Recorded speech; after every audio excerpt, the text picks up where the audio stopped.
To use batch export, first go to File, Export, and select Batch Export. You will see a few options here.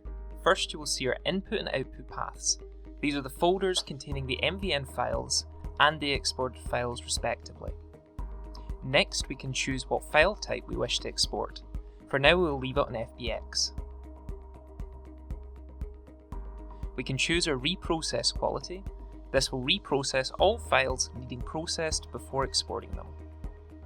Parallel processing is a new feature in 2020, which allows you to process more than one MVN file at a time.